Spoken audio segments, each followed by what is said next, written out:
Hello, everybody, and welcome back to another video. In this video, we're going to be troubleshooting BYU's offense and seeing if we can find any way that Aaron Roderick, Bachmeier, and the rest of the crew can get this thing going. Now, first, we're going to be taking a look at some advanced stats from the website Game on Paper. This is a great resource with a lot of detailed stats that really help identify the strengths and weaknesses of a team.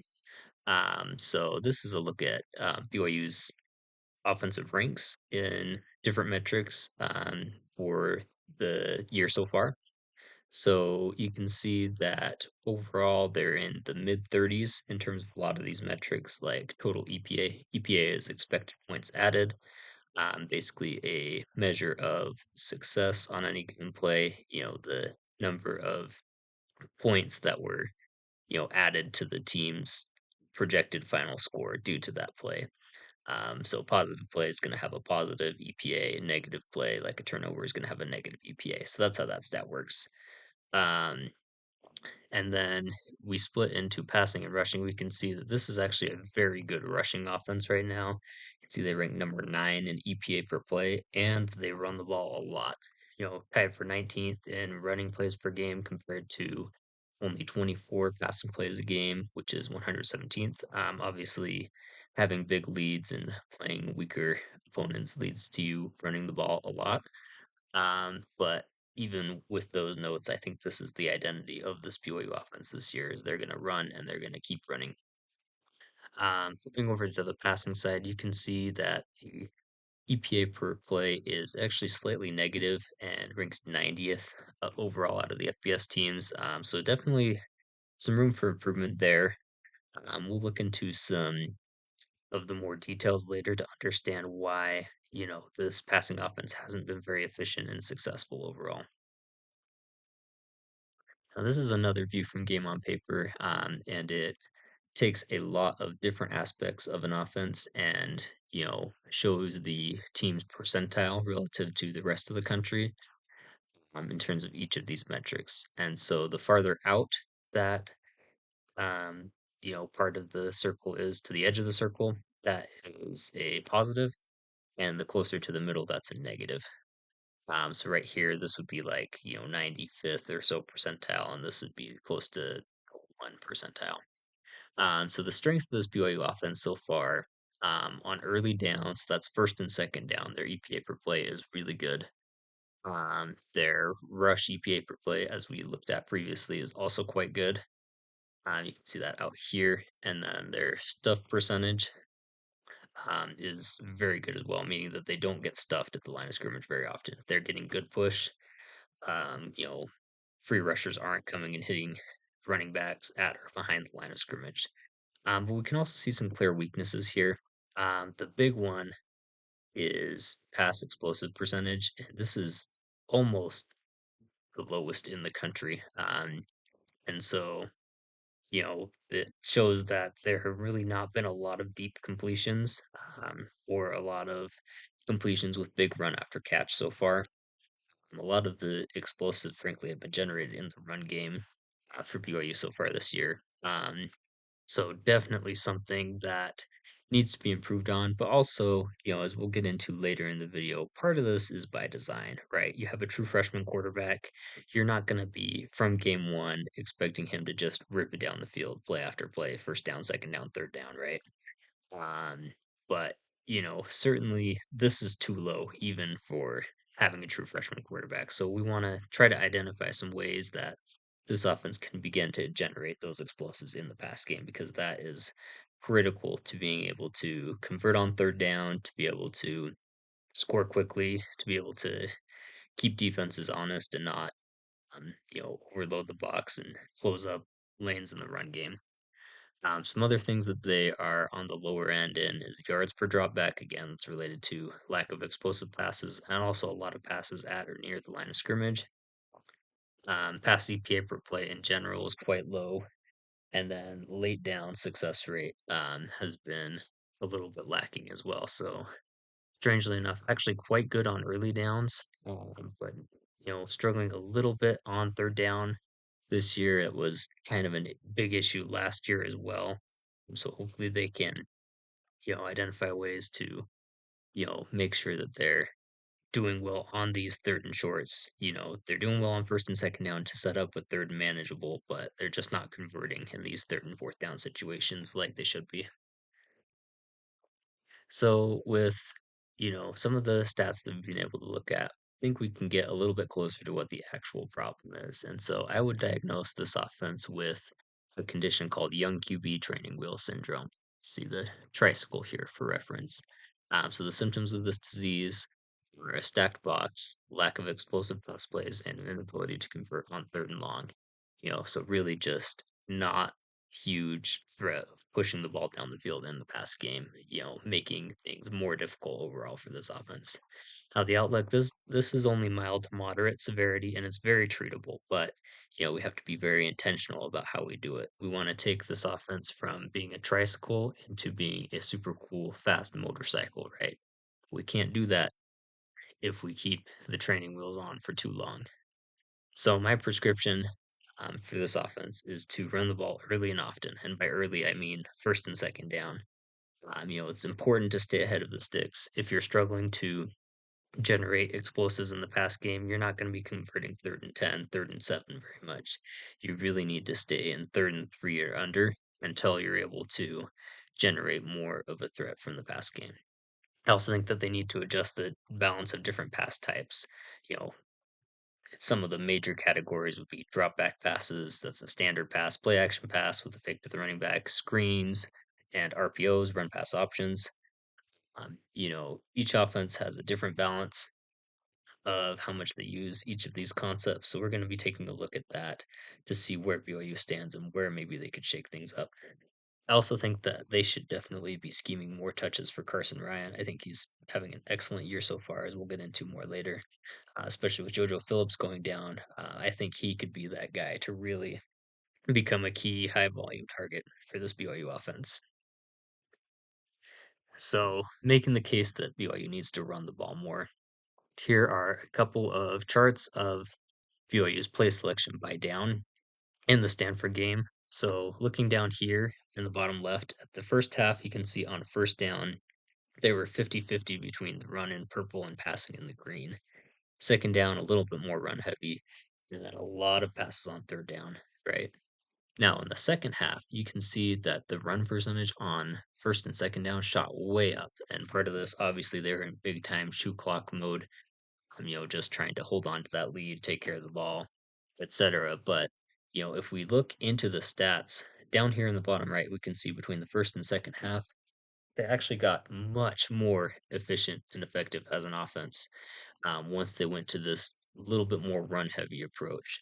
EPA per play was negative in the first half and positive in the second half. And I think that a big part of that is that they ran the ball on first and second down and they ran it effectively.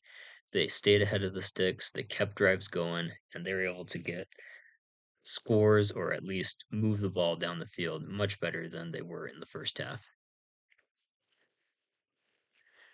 Now, I want to take another look at the pass game and really hone in on this idea of manufactured production. Now, I brought this up in a previous video over the summer when we were looking at the quarterback battle and, basically made the case that no matter who the starter is, you really got to try to manufacture some production for them to make life easier for them. So, yeah, that manufactured production, that refers to plays designed to create easy yards in the pass game. Specifically, there are three types of plays that would be considered manufactured production: screens, RPOs, and play action passes. Each of these does something in the play design to make it easy for the quarterback, whether that's, a short route, a play fake to get the linebackers or DBs moving off their guys or out of their zones, or both. However, I do think that the downside of relying too much on these manufactured production type plays is it makes it difficult for QB to generate explosive plays with his arm. You're really not pushing the ball down the field on these concepts, except for maybe on a play action max protect type look. So you're going to throw a lot of completions, but you're not necessarily going to push the ball down the field, and you maybe aren't making the box any lighter for your run game. Now, as far as how much of BYU's pass game right now with manufactured production. As we see on the next slide, about 50% of design passes in the Stanford game fit into one of these three categories of screens, RPOs, and play action passes. And so here's a look at that. So this is proportions by pass types. You can see drop back passes, standard drop back, no play fake, or anything like that. That was 50%. And then the other 50% was split between play action, RPO, and screens. A lot of screens in this game. And even, um, in the first half, you had so many screens and RPOs, and outside of that 2-minute drill, it was really, well over half of the throws were either out of the RPO or the screen look, a lot at or near the line of scrimmage. So really has been a feature of this offense. And in fact, both games so far, BYU has started, first offensive play from scrimmage has been a screen to a wide receiver, and so that really shows you that, they're committed to, trying to make life easy for Bear Bachmeier by, leaning heavily on these concepts. 50% manufactured production rate, that is really high. Um, and, it's not necessarily problematic. It's trade-off, right? It's going to get you more completions for a young quarterback than, just making him rip it down the field all the time. But it's going to really, limit your ability to generate explosives in the pass game if you're leaning this much on these concepts. And also, taking a look at the effectiveness of each of these play types. This is from the Stanford game, and excluding sacks and scrambles, you can see that on play action, they had a positive average EPA, whereas the other concepts were negative. Screens were quite negative, actually. And then the WPA, that's win probability added. So similar to EPA, measures the contribution of each play to the team's chance of winning. So you can see that, the play action overall were net positive, an average 16.25 yards. Um, Dropbacks, this is with sacks taken out, average 6.08 yards. Obviously, the three sacks that happened in the Stanford game, I believe, were all on dropback passes with, only 5-man protection, protection checks and stuff like that. Those are things that are difficult for true freshman quarterbacks. Hopefully, they can get that figured out. But, decent job pushing the ball down the field in the pass game. RPOs, they ran a couple of them successfully for some easy completions. But yeah, the screen game just not really generating much right now. Averaging 0.85 yards, a couple drops on screens in the Stanford game. So, whether it's execution or whether it's just, play design, the screen game is not, really doing its job of, generating those easy yards right now. So something to either improve on or maybe start to lean away from. And then finally, we're going to make the case for more touches for Carson Ryan. So let's look at the receiving stats again, thanks to Game on Paper for these. And so you can see that Carson Ryan, 5 catches on 5 targets, 100% catch rate. Not even Chase Roberts, who, one of the most sure-handed guys I've ever seen play at BYU, is that high. He's caught everything that's come his way. He's generated 16.6 yards per play, highest EPA per play of all the primary pass catchers from BYU. Really high success rate when they target him. So I would say you got to keep going to Carson Ryan here. And I know that Aaron Roderick has plays in the offense that can be scheme touches for Carson Ryan because we saw them last year. Every time that Rainer Swanson was on the field, they found a way to get the ball to him. And, Carson Ryan can be even more effective in those situations because he's more than just a pass catcher. He can be in there every down. But really, I think, especially with JoJo out for, next who knows how long, you really got to try to get the ball to Carson Ryan as much as you can. Um, you know, Past that, I think that Cody Hagan might be poised for a breakout here. Tiger Bachmeier isn't on this list. He's only had 1 catch so far, but another guy that I think BYU needs to see more production from in the past game. But yeah, so to recap, for BYU, I think to get this offense, not that it's been terrible through the first 2 games of the season, but, to really get it to closer to its potential, you need to continue running the ball on 1st and 2nd down well. You need to, figure out what you want to do in the passing game, maybe lean away from the screens, maybe go to more play action passes and downfield drop back passes. Try to at least give more opportunities for explosive plays throughout the game. Not throw so many short passes that kind of limit the explosiveness in the pass game. And I think as far as targets, you got to get the ball to Carson Ryan, Chase Roberts, and Cody Hagan as much as you can. That's the recipe for this offense to, take the next step and be something that can really contribute to BYU's chances of making a run of the Big 12. That's all for this week. Thanks, guys.